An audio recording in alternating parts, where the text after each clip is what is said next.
Dialogando con el padre Raúl Sánchez. Ayer domingo, 8 de marzo del año 2020, en la misa se tuvo como segunda lectura una carta de Pablo a Timoteo. Es concretamente la segunda carta de Pablo a Timoteo de su capítulo 1, o tomado de su capítulo 1, del verso 8 al 10.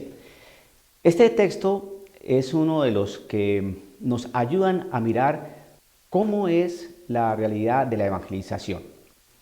¿Qué lleva de sí la evangelización? ¿Y qué es lo que nos enseñan, ¿no?, en cuanto a evangelizar o llevar la buena noticia? Mire lo que dice este texto para sacar algo en concreto y mirar cómo están las cosas hoy en nuestro mundo. Dice así: no te avergüences, pues, ni del testimonio que has de dar de nuestro Señor, ni de mí, su prisionero, sino al contrario, soporta conmigo los sufrimientos por el Evangelio, ayudado por la fuerza de Dios, que nos ha salvado y nos ha llamado con una vocación santa, no por nuestras obras, sino por su propia determinación y por su gracia, que nos dio desde toda la eternidad en Cristo Jesús, y que se ha manifestado ahora en la manifestación de nuestro Salvador Cristo Jesús, quien ha destruido la muerte y ha hecho irradiar vida e inmortalidad por medio del Evangelio. Pues bien, aquí vemos claramente algunos elementos que son de importancia para nuestra vida de fe y conocer un poco la realidad de la evangelización. Cuando Pablo escribe esta carta, está prisionero. ¿Y por qué está prisionero? Por evangelizar. Y entonces le dice a Timoteo lo siguiente: no te avergüences, pues, ni del testimonio que has de dar de nuestro Señor Jesucristo. Es decir, no hay que avergonzarse. ¿Y por qué uno se va a avergonzar? Porque resulta que hablar de resurrección, hablar de vida eterna, hablar que Cristo nos perdonó nuestros pecados derramando su sangre en la cruz, pues todo ese tipo de cosas, pues en un mundo como el que estaba viviendo Pablo, que predicaba a los pueblos paganos, pues eso no era de buen recibo. Y hoy, si trasladamos esas palabras a nuestra actualidad, pues es igual de complejo, porque nosotros hoy estamos en un mundo neopagano. Las nuevas generaciones, ¿no?, por ejemplo, los hijos, estos millennials que no superan los 30 años, entonces, ¿qué fe tienen? Pues miramos los papás de estos jóvenes y no superan los 55. Y esta gente, pues prácticamente crecieron en los años, en su juventud fueron de los años 70, 80, donde la Iglesia Católica estaba pasando una de sus peores crisis, ¿no?, porque todavía se estaban acomodando todas las realidades del Concilio Vaticano II y muchas de las cosas que pretendió el concilio pues se fueron por otra vía. Por lo tanto, si vamos a hacer un análisis de fe de estos 50 años para acá o de estos últimos 60 años para acá, pues vemos que se ven los resultados de una realidad muy incrédula, de una sociedad bastante secularista, de una sociedad bastante permisiva, muy relativista, muy posmoderna, donde lo importante es que uno se sienta bien. Lo importante es no hacerle mal a nadie, lo importante es tolerar. Si la religión te sirve, pues es que te sirva, pero que eso no sea causa de división, que no sea causa de que no nos comprendamos. Entonces, cuando uno va a predicar la verdad de Cristo Jesús, pues eso no es de buen recibo, y entonces lo rechazan y hay señales de crítica y de burla, ¿no?, de desdén y de una mirada con mucha sospecha y hasta socarrona, ¿no?, muy cáustica, ¿no? Sí, Cristo, los cristianos, sí, claro, no, cómo no, sí, no, pues, cómo no, esa es una fábula, pero si tú quieres creer en eso, pues cree, pues, si tú te sientes feliz en eso, pues sé feliz en eso.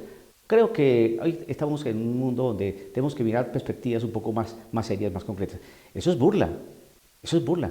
Y Timoteo pues era un joven, y Pablo le está escribiendo a Timoteo: mira, que no se burlen de lo que tú vas a decir del Evangelio, y más bien, mire lo que le dicen, y más bien, al contrario, soporta conmigo los sufrimientos por el Evangelio, ayudado por la fuerza de Dios. Yo creo que tenemos que mirar que evangelizar en aquella época, en un contexto pagano, que era donde Pablo iba a predicar, pues hoy es igual en un contexto neopagano, donde introducir el evangelio es bastante complejo. Este texto ayuda mucho a desmontar y debilitar todos esos textos de esas predicaciones descafeinadas, muy dulces, del Evangelio de la Prosperidad. Esos evangelios donde Cristo te ama, Cristo te quiere, aleluya, un Cristo de poder, un Cristo de victoria. Pues yo creo que ahí Pablo estaba en la cárcel, estaba sufriendo, sin embargo escribía a Timoteo diciéndole que había que sufrir por el evangelio. Si no hay sufrimiento, si no hay una carga de cruz, pues es muy difícil empezar a conocer lo que es la gloria, lo que es la Pascua, lo que es la resurrección. Y este texto nos enmarca precisamente a una realidad de nueva vida, de resurrección. Vemos aquí cómo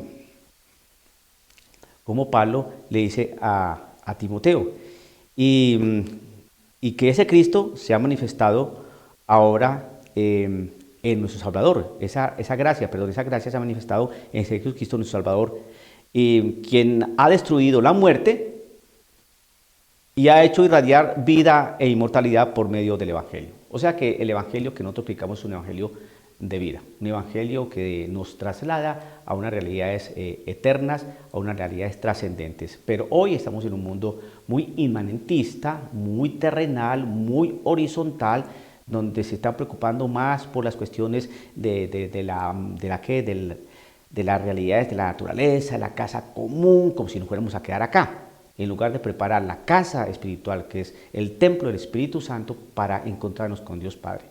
Estamos muy preocupados acá.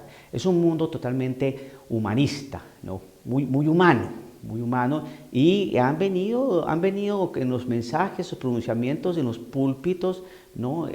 Tratando de meter y lanzar el mensaje que Jesucristo no es Dios. Es un mundo bastante humanista, pagano.